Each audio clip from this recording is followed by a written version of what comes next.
ప్రభావం కనిపిస్తోంది. June July నెలల్లో దేశవ్యాప్తంగా నమోదైన వర్షపాతంపై ఐఎండీ చేసిన వ్యాఖ్యలేంటి? ఆగస్టు నెలలో వర్షపాతం ఎలా ఉండబోతోంది? ఇప్పుడు చూద్దాం.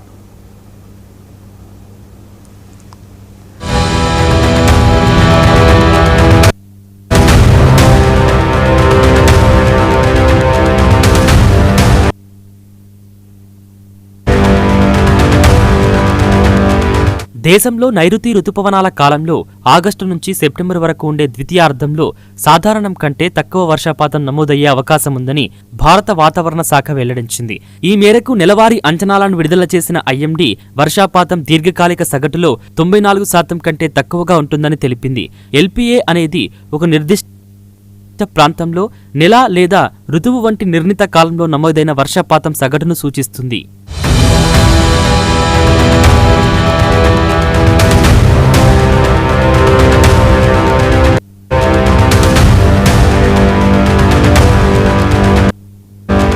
వర్షపాతం సగటును సాధారణంగా 30 నుండి 50 ఏళ్ల వంటి సుదీర్ఘ కాల వ్యవధి ఆధారంగా లెక్కిస్తారు.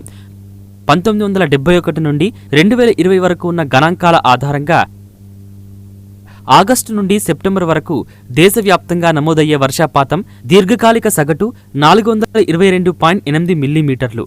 ఆగస్టు సెప్టెంబర్ కాలంలో దేశంలోని అనేక ప్రాంతాల్లో సాధారణం కంటే తక్కువ వర్షపాతం నమోదయ్యే అవకాశం ఉందని ఐఎండీ స్పష్టం చేశారు.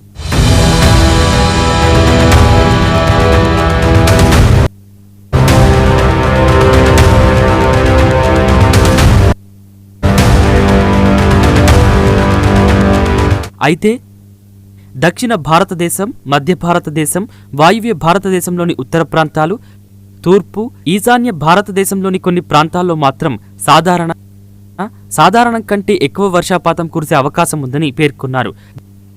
జూన్ జూలై మధ్యకాలంలో 13% లోటు వర్షపాతం నమోదైందని, జూన్ నెలాఖరు నాటికి ఈ లోటు 35.4%గా చేరుకుందని వెల్లడించారు. జూలైలో ఓ మోస్తారు వర్షాలు కురవడంతో వర్షపాతం లోటు తగ్గిందని స్పష్టం చేశారు.